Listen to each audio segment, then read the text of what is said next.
Okay, go.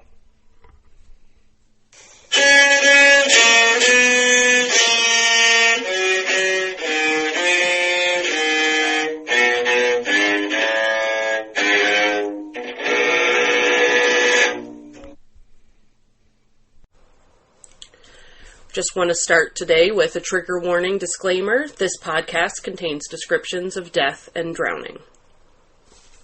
Hi, I'm Katie Carpenter. I'm Terry Kovanitz. We apologize for any and all mistakes today as we begin this episode of Titanic Transcripts.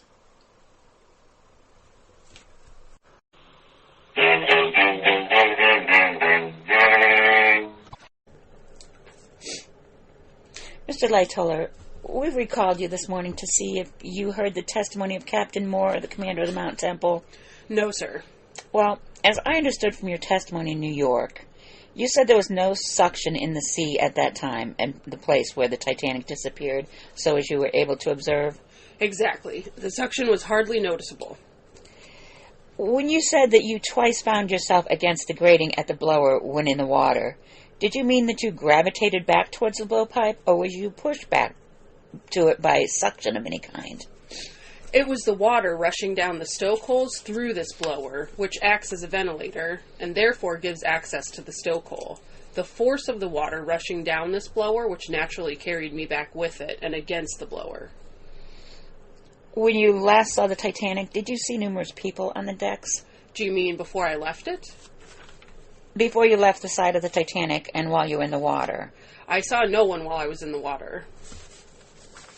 You could not see the decks very well from that point? You were below the decks and could not see the upper part of the ship? No, sir. I could not see anything when I was in the water at all. I mean to say I could not see anyone on her decks. How far did you swim from the blowpipe to this overturned collapsible lifeboat upon which you finally escaped from the wreck? Well, I hardly had any opportunity to swim. I was blown away from this blower by a rush of air, or it may have been steam. What it was exactly I cannot say, but I was blown a considerable distance away from the blower. And from that? From there I was sucked in again to what we call the fiddly, which leads down to the stoke hole, I may say. I presume I was blown away from there. I really cannot say exactly. Then I came up alongside this overturned boat. How long was that before the Titanic disappeared? It might be 10 or 15 minutes. And after getting aboard of this overturned lifeboat, you went out some distance from it? It was the action of the funnel falling that threw us out a considerable distance away from the boat. You had no oars or other means of propelling that boat? Nothing of any effect. We had little bits of wood, but they were practically ineffective. I've forgotten whether you said that at daybreak you cruised around the place of the wreck. At daybreak, we were taken on board by one of our other lifeboats. Number 14? The number I cannot remember. Was that Mr. Lowe's boat? There was not any officer in the boat until I got in. And then? Well, of course I took charge. And did you cruise around the scene of the wreck? No, sir. You then bore toward the Carpathia? No, sir. We held our bow on to the wind. The boat was too full. In fact, she was dangerously full, and it was all I could do to nurse the boat up to the sea. I understood you to say that. What I particularly desired to know was whether at that time you saw any of the wreckage of floating bodies, dead or alive. I saw none. What time did the captain come to the bridge on Sunday night when you were officer of the watch? I think I said about 5 minutes to 9, sir. And he remained until you left the watch at 10 o'clock? No, sir. I think it was 20 minutes past 9 I said he left us. It was about that. About 5 minutes he was with us. I have not yet received any information from any of the surviving officers of the Titanic as to the composition of an iceberg. I asked one officer of the Titanic, and he generously advised me that it was ice. I would like to ask you what, in your opinion, composed an iceberg in the North Atlantic. Well, as far as I understand, icebergs greatly consist of pieces broken away from glaciers. These naturally contain a certain quantity of earth and stones that they have brought down the valleys with them. Is it not a well-accepted theory among navigators that the coasts of Newfoundland or the Grand Banks have been largely made from the deposits of icebergs? Well, it is a saying among sailors. I cannot say that we have any authority for saying so, that the icebergs have, to a certain extent, assisted in the formation of the Grand Banks centuries gone by, owing to them bringing down earth and these stones and meeting the warm current and depositing them. Okay, I'm going to let you go for now, and I want to call Mr. Franklin to the stand. Now, Mr. Franklin, I was somewhat persistent in my inquiries from you yesterday as to the time when you received the first information regarding the collision between the Titanic of your line and the iceberg. Quite right, sir. You've been kind enough to file with me telegrams, wireless, cable, and otherwise, between your officers in England and the officers of your ships and their communication with you. Now, as we figured out yesterday, your first authentic information came in answer to a telephone message from you to your office in Montreal about 2:30 Monday morning. Of course, as I have said before, Senator Smith, we consider that our first really authentic information came from Captain Haddock. Our telephone message to Montreal was to ask Montreal if they could confirm this rumor. Our Montreal representative replied about an hour later, saying that he had confirmation of the rumor in Montreal. And that comes back to my information from the Virginian. The information in Montreal was reported to have come from the steamship Virginian, yes. And your first authentic information, or official information, was received from the Montreal office about 2:30 Monday morning. If you consider that the official information, my statement has always been, and my feelings have always been, that the first authentic information was the information which we received from Captain Haddock. My recollection is that the reply of our Montreal representative was to the effect that the rumor was also in Montreal. Now, I read yesterday a quotation from a Montreal paper published Monday morning following the catastrophe, giving substantially the same information that you had from Montreal. Quite right, sir. The same information we had from the newspapers and the Associated Press prior to calling up Montreal. Also, when we got to the office, we found that there again. Which was confirmed by the Montreal communication. The Montreal office advised that they had similar information there. Your information from Captain Haddock of the Olympic was received between 5 and 6 o'clock on Monday morning. I have given that telegram. Oh, I have it accurately. I do not care to have you guess at it. Have you the message? Well, my recollection is the first message we got from Captain Haddock was about 9 o'clock, or between 9 and 10. Was not that because it was not delivered? No, sir, I do not think so, because prior to that time, we sent word to all telegraph offices. I would like to fix the message. That is, the message from Captain Haddock that said he was 310 miles. From the Titanic? Yes, from the Titanic.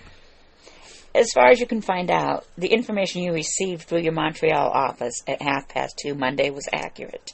It was marvelously correct, as it turned out. But remember, we had that information from the Associated Press before that. Well, you had rumors, as you described. Well, the same thing as Montreal. Not exactly, because that came through your office, and the Virginian is owned in Montreal. Owned by the Allens, living in Montreal, or some of them living in Montreal. So really, that was more authentic than the rumors you speak of. Well, it seemed so to us, as it was nearer the source of information than anything else. That's the way I put it. That is the reason you went to that source? Yes, that is the reason we went there. I was quite persistent, and I do not desire to be impertinent at all, and I'm sure you will acquit me of that. Correct, sir.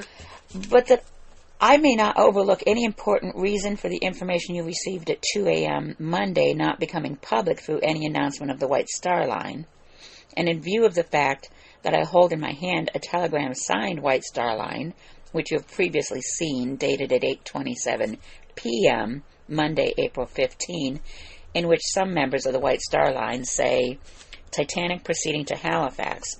Passengers will probably land there Wednesday. All safe, signed White Star Line.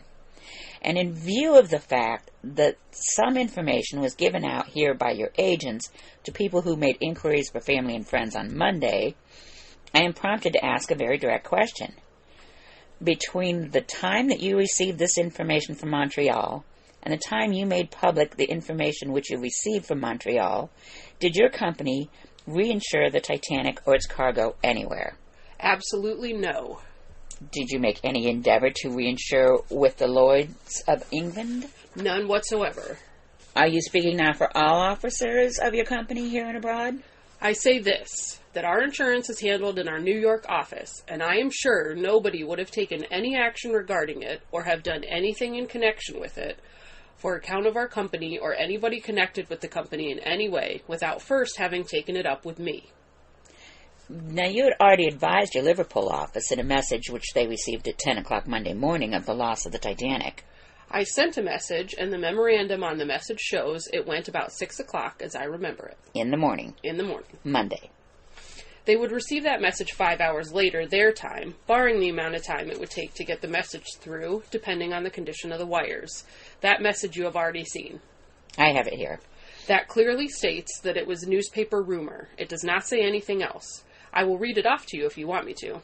Have you a copy of it there? I have. Newspaper wireless reports. It is addressed how? To Liverpool. You have the original there, Senator. This only says to Liverpool on the sheet I have. Newspaper wireless reports advise Titanic collision iceberg 4146 north, 5014 west. Women being put in lifeboats. Steamer Virginian expects reach Titanic 10 a.m. Monday. Olympic and Baltic both preceding Titanic. We have no direct information. I might say that through the entire day we told the newspaper representatives, who were there all the time, we got our first information from the newspapers, and we told the newspapers all the time that our only authentic information was coming from Captain Haddock, and we were giving them that. If your officials in Liverpool or London or any place else had reinsured your cargo, would you have known it? I certainly would have had the advice, but there was nobody in England who was in any way connected with the insurance department, and nobody there who would have taken any action connected with insurance matters. I might say we carry no insurance on the cargo, Senator. Not at all? We only insure the freight money. The insurance is not on the cargo itself, but on the freight money. The ship was insured for $4 million. The ship was insured with outside underwriters for $5 million in round figures. It was, in pounds, about £1 million.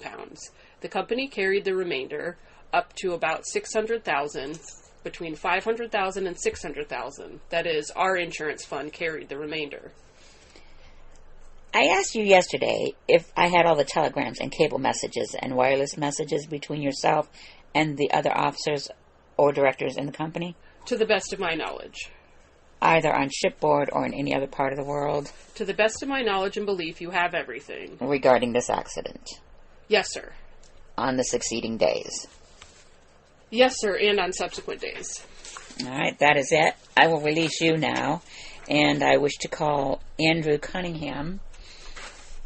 Mr. Cunningham, you've been sworn. Where do you reside? In Southampton, England. And how old are you? 38. What is your business? I was a stateroom steward on the Titanic. What deck were you assigned to, if any? C deck aft on the starboard side. How many rooms did you have charge of? 9, sir.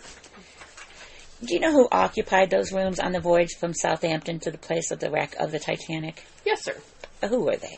In number 85 were Mr. and Mrs. Bradley Cummings of New York City. In 87, Mr. and Mrs. Clark of New York City. In 89, W.T. Stead, the editor of the Review of Reviews from London. In number 91 were a Mr. and Miss Graham of New York City. In 125 was a Miss Schutz, a governess to Miss Graham. The other cabins were vacant. And where were you the Sunday afternoon and evening preceding this accident? It was my afternoon off. I was off that Sunday afternoon. Oh, you were off that afternoon. Yes, sir. It happened to be my turn for the middle watch from 12 to 4, so I was excused from my duty from 9 until the time I was called to go on the middle watch. Oh. Were you on duty when this accident happened? I was just called, sir. What did you do when you found that there was an accident? I was stationed on D-deck forward that night. In charge of what? Of the bells, to answer bells, the wants of any passengers. Were you on D-deck at the time of the impact occurred? No, sir. Oh, where were you? I was leaving the glory hole where we lived. After the ship struck this obstacle, what did you do? I answered one or two of the bells. The ladies wanted to know how to put on life belts. There had been no order passed then, but they asked me how to put them on, and I showed several of them, 6 or 7 probably. I do not know their names. I looked down on E-deck to see how things were there. There was a stairway that led from E-deck to the post office, and the water was down there then. That was level with F-deck. Do you know the names of any of the passengers on D-deck whom you assisted that night? No, sir, it was not my section. Had you ever seen any of them since? Yes, I saw one maid on the Carpathia afterwards. And what was her name? I do not know. Was that Miss Graham's maid? No, sir. She was no one you had known before? No one from your special section of the ship? No, only seeing her on the ship. Did you look about the Carpathia to see whether any of those passengers whom you had assisted were on board? I saw 6 of my own passengers. And who were they? Mr. and Miss Graham and the governess, and Miss Clark and Mrs. Cummings. And did you make a diligent search? On the Carpathia? No, sir. Do you know whether the others survived or were lost? My own people? They were lost, sir. After you found that there was water in the post office, what did you do? There was another bell rung, so I came up and answered it. Was there any signal given or order given within their staterooms? Oh, yes. About 12:30, all the stateroom stewards came on duty again to their respective stations. I went back to my own station on C deck, and my passengers had then been aroused. There were only 3 left then. At 12:30? Yes, sir. Did you hear any order of that kind given before 12:30? No, sir. That was about 55 minutes after the ship had struck the iceberg. 45 or 50 minutes. I think she struck about 11:45. Do you know whether any of the passengers were given any warning by any order or by any person before that time? Do you know that of your own knowledge? Not that I know of. A sort of general order was passed around. At that hour? At that hour, yes. Were you awake when the collision occurred? I had just been called to go on watch. Were you dressed or were you in bed? I was lying in my bunk with my clothes on. And who called you? One of the other stateroom stewards. What did he say to you? It's time to turn out. Is that all he said? That is all he said. When did you first learn of the very serious character of the collision? From my own knowledge, I would say. When I saw the water was in the post office deck, I thought that was pretty bad then. That was the first information that you got that was reliable, and you then formed your opinion? Yes, sir. About its seriousness. You yourself judged as to its seriousness at that time? Yes, sir. Do you know whether they had an emergency alarm on the Titanic at that time? To call the passengers? Yes. I do not think so. You did not think they had? No, sir. Well, in the absence of such an alarm, how would the passengers be awakened in case of distress? Each stateroom steward would go around and call them himself. Then if they were apprised of serious danger, they would be obliged to depend entirely upon the vigilance of the stateroom steward. That is so, sir. Did you return to your stateroom after you found that there had been a collision? About 12:30, when the order was given to awaken all the passengers, I went back to my own section, C deck aft, and all my passengers were gone except 3. And they had gone out? They had gone up on the boat deck with life belts on, all except 3. How do you know they had gone up there? Because the stewardess had called the ladies, and they were not in their rooms. And the stewardess told you? Yes. And where were the other 3? Mr. Cummings was in his stateroom. Asleep? No, he had come down for an overcoat. He had been on deck. Later, Mr. Clark came along and entered his stateroom, and then he put on a life belt. Then Mr. Stead asked me how to fix on a life belt, and I helped him put it on, and that was the last man of my passengers. You put the life belt on Mr. Stead yourself? Yes, sir. And that was the last life belt you adjusted to anyone? Yes, sir. Did you ever see Mr. Stead after that? No, sir. Okay. Then you assisted the ladies you have mentioned to put life belts on, 4 or 5 altogether, and Mr. Stead. Yes, sir. Did you put life belts on any other persons? No, sir, not that evening. Or at any other time? No, sir. Did you put one on yourself? Yes, when all the passengers had gone out. After the passengers from your staterooms had gone up, you put a life belt on yourself? Yes. And where did you go? I waited on the ship until all the boats had gone, and then I took to the water. You waited on the ship until all the boats had gone, and then threw yourself in the water? Yes, into the water. And how long was that before the boat sank? I went in the water about 2 o'clock, I should say. How long had you been in the water before the boat sank? I should say about a half an hour. And when you struck the water, what did you do? I swam clear of the ship, I should say about 3/4 of a mile. I was afraid of the suction. You were swimming away from the suction that you supposed would follow the sinking. Yes. And what did you do then? I had a mate with me. We both left the ship together. Did he have a life preserver on? Yes, sir. And then what did you do? So we saw the ship go down then, so then we struck out to look for a boat. You swam around in the water until you saw the ship go down. Until I saw the ship go down, yes. And then you turned to look for a lifeboat. Then I turned to look for a lifeboat, yes. And did you see one? No, but I heard one and I called to it. Did the lifeboat come toward you or did you go toward it? I went toward it. It did not come toward you? I do not think so. When you got in it, whom did you find in it? There was a quartermaster in charge, Perkins or Purkis. It was number 4 boat. They picked us up. There was also a lamp trimmer in it named Hemming, and another sailor called Foley, and a fireman.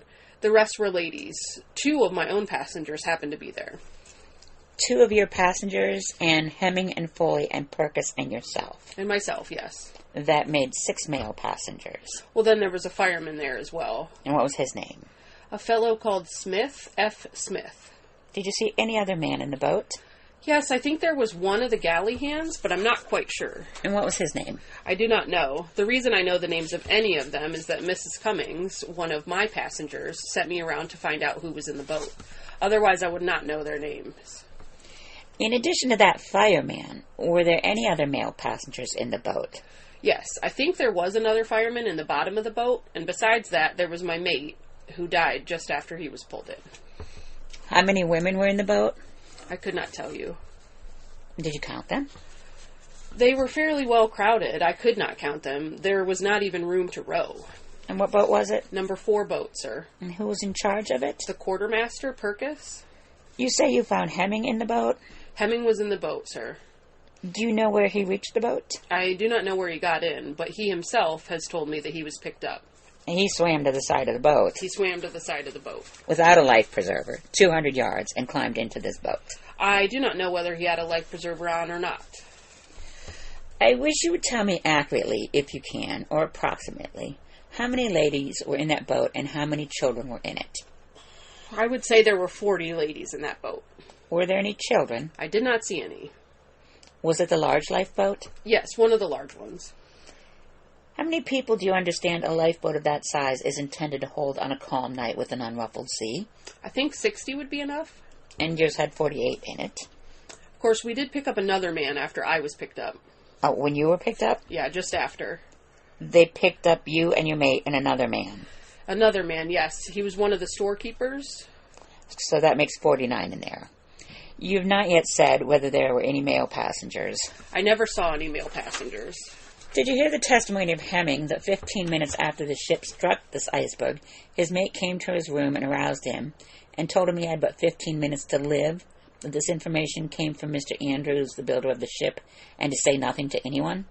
No, I never heard that until I saw it in the paper last night, I think it was. Did Hemming say anything to you about that? No, sir. Now, how do you account for a large proportion of those in the lifeboat being members of your crew and no male passengers? Well, as far as I understand, when the boat left the ship's side, there were only about 3 sailors in it, 3 men to man the boat, and the rest were picked up. How do you know there were only 3 in it? You were not there when it was loaded, but you joined this boat out away from the Titanic. Did somebody tell you? There were only about 8 or 9 men in it. Well, I understand that. The majority of them were picked up out of the water. Not after you got aboard. When I came in the boat, there was Smith, the fireman, another fireman whose name I do not know, Hemming, Foley, and the quartermaster. Yourself and your mate, and you picked up another man. Yes, Prentice, the storekeeper. Did you see the barber, Mr. Whitman, in your boat? No, sir, he was not in our boat. But the storekeeper you recall? Yes, I recall him. Did any other person, man or woman, attempt to enter lifeboat number 4 after you got into it? I never saw any, sir. Did the officer in charge of lifeboat number 4 attempt to go get any persons in the water? I think his was the nearest boat to the scene of the accident, because he picked up most of the lot, I think. But he was some distance off in order to avoid the suction. He was some distance off, yes. And then what did you do next? Well, as soon as I got into the boat, I took an oar, and we rowed about until morning, until we sighted the Carpathia. Did you row away from the scene of the wreck in the direction of the Carpathia? We rowed in the direction of the Carpathia, yes. Away from the scene of the wreck? Away from the scene of the wreck. And did you row all night? Up until about 7:30 in the morning when we went on board the Carpathia. So that you did not lie on your oars there and drift. You went in the direction of the Relief. As soon as we saw it, yes, we went in the direction of the Relief. Well, how far could you sight it? It might have been 4 or 5 miles off. Did all the passengers or all the people in your boat, number 4, reach the Carpathia alive? All alive, sir. Of course, we did take the 2 dead men with us. They were taken on board. While you were in the water that night, did you suffer from the cold? Yes, sir. It was very cold. Bitter cold? Bitter cold, nearly freezing, I should say. You had a regular station on the ship, did you not? On the ship, yes, sir. In times of trouble? Yes, sir. Where was your station? I think it was number 7 boat, sir. On the starboard side? Yes, on the starboard side. Did you respond to your station when you first heard of the accident? Go up to the boat, sir? Yes. No, I did not. Why not? I waited down in my rooms, closed them all off and shut the lights, and went on deck. When I went up there, that boat had gone, I think. Number 7 had gone? Yes, number 7 had gone. Did number 4 have a lamp on it? I do not think so, sir. Did it have water and food? It had water, I know. And food? There may have been food forward, but I never heard anyone ask for food. I know there was a tank in the forward part, and there was water there. What was your mate's name? A man called Sidney Siebert. So far as you know, did the boat list provide for all the crew and all the passengers? The boat list is only posted up for the crew, not for the first-class passengers. It is only stationed there for the stewards and the galley hands. Of course, there was another list stationed in the firemen's forecastle for the firemen to see, and one stationed for the sailors to see in their own forecastle. They were quite distinct from our lists. Was your list posted in its proper place? Yes, it was posted in its proper place in the pantry. Yet you had no drills between Southampton and the place of the wreck? No, sir, only fire drill. What did that consist of? Just getting the hose out, seeing that it was all right. Taking the hose out? Yes, sir. Miss Cunningham, your mate did not survive? No, sir. I wish you would tell the committee the signal that calls you to your station in case of an emergency. We have not any regular signal, sir. You mean to the heat station? Yes. Oh, well, that is a blast whistle from the bridge. One long blast of the whistle. Well, did you hear a blast of the whistle giving the signal that night? No, sir. It's very hard to hear, when you're between the decks. It is expected you will hear it, is it not? Did I expect to hear it, sir? Well, it is expected you will hear that signal. Oh, I believe so, sir. Okay. Did you see any icebergs that morning as you were rowing toward the Carpathia? Yes, sir. 3 or 4, sir, and a long field of ice. All the passengers on lifeboat number 4 were safely landed on the Carpathia. All safely landed, sir. Okay. I think it is all. You may be excused.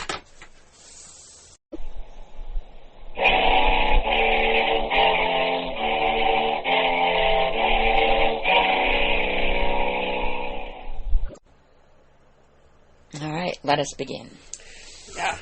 Charles Lightoller. Our boy. Now, I gotta say, Senator Smith, his new buddy from last week, sure has credence over what anybody else is saying, because that's not what I heard. Yeah, but didn't you hear him this morning?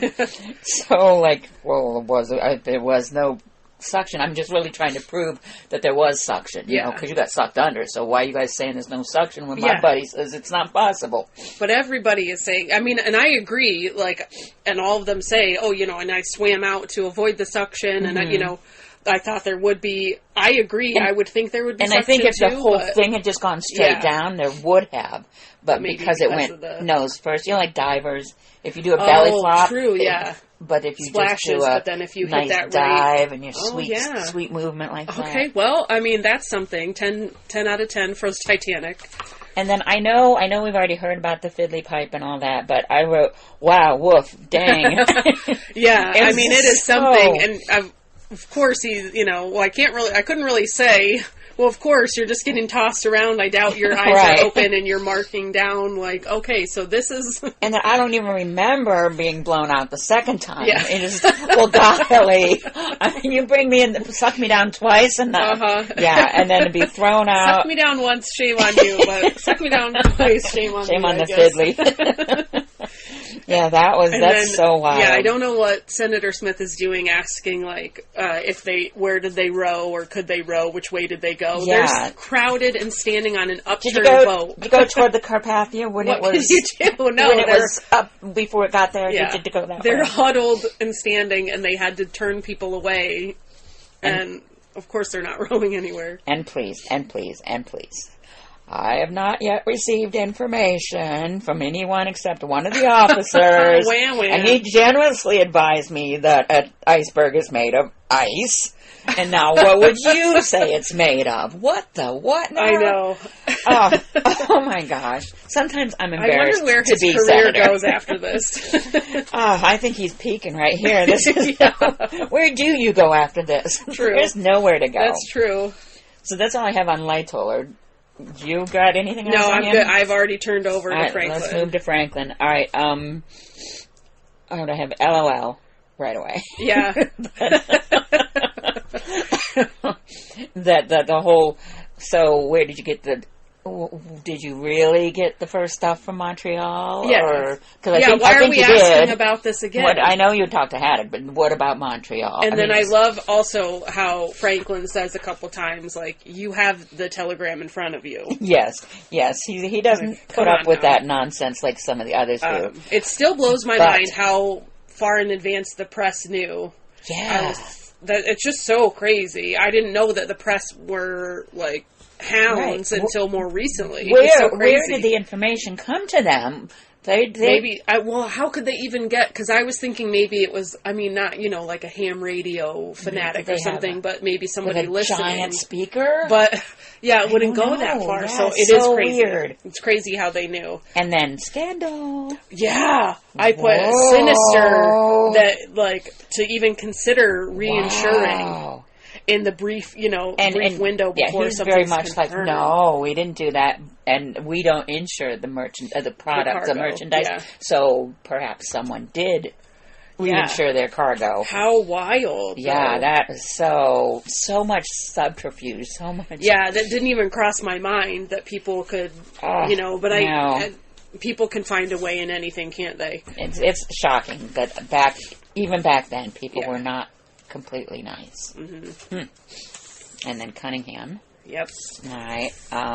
So cute, putting the life belts on people. I know, and what a good, you can tell right away, like, again, we've said before that they all do their jobs so well, and that even in tragedy, they're still focused on their jobs, but he knew all their names, where they're from, they're only just into the voyage. Right. It's not very cute. And putting I love the life belts on. Being like first class passengers, they're used to telling people what to do, and to be like, "Oh, I don't know how to put this on. Well, here, let me do it." Even the men really too. Cute. Yes, very cute. Yeah, and then he's still answering bells over on D deck for a bit, like even though he knows what's going on, but then again they're very structured, and he didn't do anything for his passengers until he was told to, because he had to be released from where he was other people. Yeah, so it's so crazy, but then it is sad that he lost his people. Oh yes. Well, my favorite line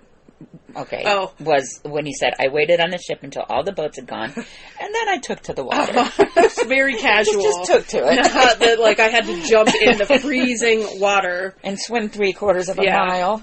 My favorite line was Senator Smith saying, "Oh, so you yourself judged how serious the impact was when you saw that the water was rushing up the steps." And then back to losing his people.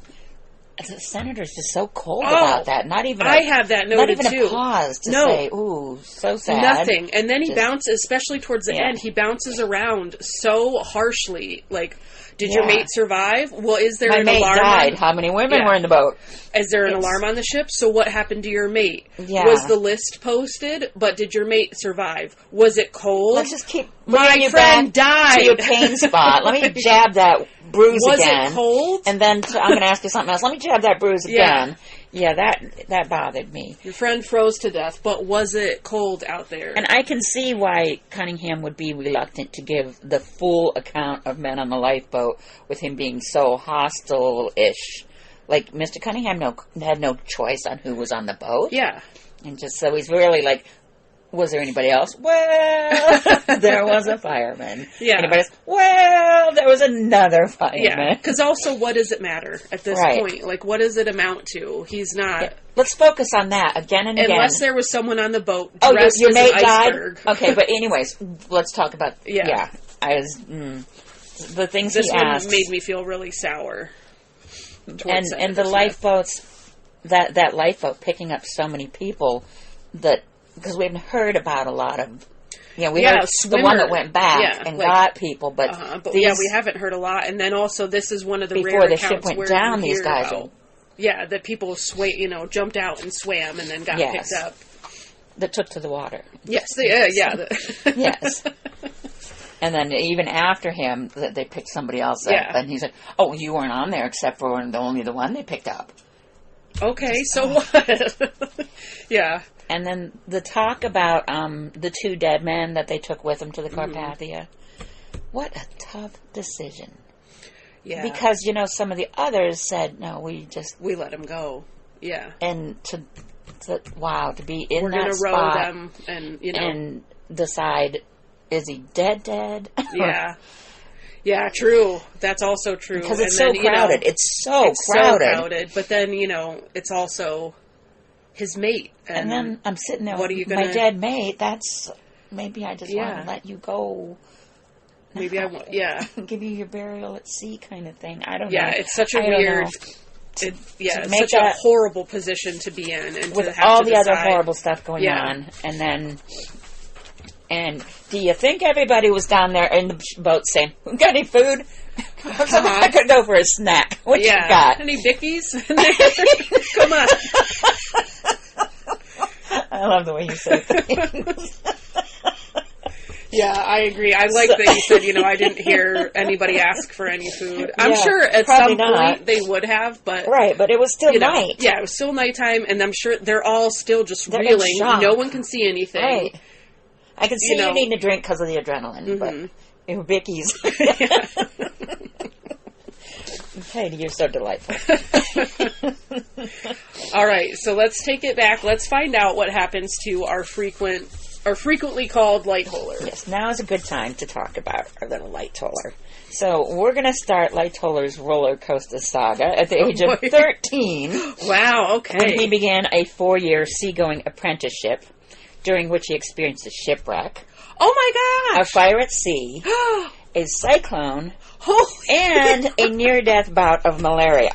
Oh my gosh! So that's like one crazy thing a year. I can't believe he stayed on ships. And he's a very gentlemanly looking. Yeah, he doesn't look like he's been gnarled by the sea. No. So he left the sea at 21, and he went to the Yukon to prospect for gold during the Klondike gold my goodness. rush. And then he worked as a cowboy in Canada. Yeehaw! And then after that, he became a hobo, riding the rails across Canada. What now, a life! A hobo will work for food, where a vagrant or a bum derelict will not. So okay, I never knew the real distinction. Oh yes, okay, yes. Mm-hmm. Okay, so hobo is a step up. Definitely, yeah. You don't want to be a bum, but a hobo's nothing fine. wrong with being a hobo. So then he left Canada as a cattle wrangler aboard a cattle boat. Oh my goodness, jack of all trades. I know. So he joined the White Star Line, and he met his future wife on his second voyage. Aw. And then on the Titanic, the captain had received warnings of ice, and but only one was posted in the chart room, so they really didn't know about the other warnings. The officers, yeah. Now they're talking like it's so, like it was common. But like there were warnings. The there were warnings, but there was only one posted, so they didn't and it really just goes know. to the captain. Well, because also, what business do they have? They're not steering the ship, so that all goes to the captain, anyways. And then also on the Titanic, while he was helping people load the boat, or helping load people into the lifeboats, Wilde told him to go with the boat, and Lightoller said, "Not damn likely," and hopped right out of the boat because he was in helping people in. And it's like, "Well, you go." You know how they were sending them. That's right. Yeah, make sure that they have somebody. Not damn likely. What? Wow. Yeah. What a stud. No, we're not going to talk about that. No. Yeah. No, we're not going to ask you that. But I do want to know if it was cold. And he was the last Titanic survivor to board the Carpathia. Wow. Which is interesting. What a gentleman. And then he stayed with the White Star Line until World War I, when he joined the Royal Navy. And during the war, he was on the only plane able to fly in the Grand Fleet's successful search to find the Germany's Blue Fleet. Whoa! So, yeah. And he was the commander of a ship that was in a collision, and his ship sank the same hour and the same day, 6 years after the Titanic. Oh my gosh, how chilling. I know. And then... This guy is like best friends with death. So then he was on a different ship that he was captain of, and he rammed a German submarine with it. No, on purpose. Oh! No, and he sank it. Oh! He sank the submarine, but he only damaged his ship. Ha-ha! But it was really bad, so he had to steam 100 miles in reverse to get to shore. Oh my gosh, what a cowboy this guy is. Yeah, he's something else. And then he came out of the Navy with many medals and the rank of full commander. And then he returned to the White Star Line, but he was passed over for captain because the White Star Line wanted to distance themselves from the Titanic memories. So they passed him over. So he resigned. Yeah, good for him. So, and as a matter of fact, no surviving Titanic officer was ever made a commander on the White Star Line ships. Oh, that's really interesting. No matter what they did. Holy smokes. So he quit the White Star Line, but that was during the Depression. So he had a few rough years. But then he rallied right back, and he opened a boarding house. Yeah, he's been a hobo. He's fine. He opened a boarding house and raised chickens. So, look at this guy all over the map and all over the... Oh, my goodness. And then, that did well. So he purchased a discarded military ship, and he refurbished it into a yacht. Say what? Yeah. I know, right? Like you do. It's like, if this were a book, I wouldn't believe it. Oh, my goodness, dude. So then at the start of World War II... the Royal Navy asked him to check out the German coastline using the cover of an elderly couple on a yacht. Cute. Oh man! So of course he's in his zone, of course. Wow. And then during this war, 400,000 Allied troops were pinned down between the ocean and the German tanks. And Lightoller used his yacht to join the rescue mission and saved 130 men just himself. Ah. So then he continued helping the Royal Navy throughout the war, because how do you stop after that? Of course. What a hero. And he had 2 sons enlisted in the war, and sadly his youngest son died on his first official day. On the first official day that war was declared. His youngest son died, and then his eldest son was killed in the last month of the war. Oh, so it was a sad little bookend. And then... during the war, they wanted to use his yacht. And he said, "I'll drive it, but I won't let you use it, but hop on board." And then following the war, Lightoller ran a boatyard, which built motor launches for the London River Police. Wow. Because, as he would do. Wow, this guy's my hero. And he did all that in 78 years. Only 78? I know. That's like 26 lives. Amazing, right? Yeah, I was really blown away by his... Oh, thank you for that summary. That's really awesome. Like before, during, and after the Titanic, everything was just... Still really... Even if he hadn't had, this crazy famous disaster in his belt, what a life. How's there not a movie about him? Dude, I know. Let's make one. He's so cool. Oh, awesome. So we're going to end with his coolness. All right. And we'll see you next time. Bye.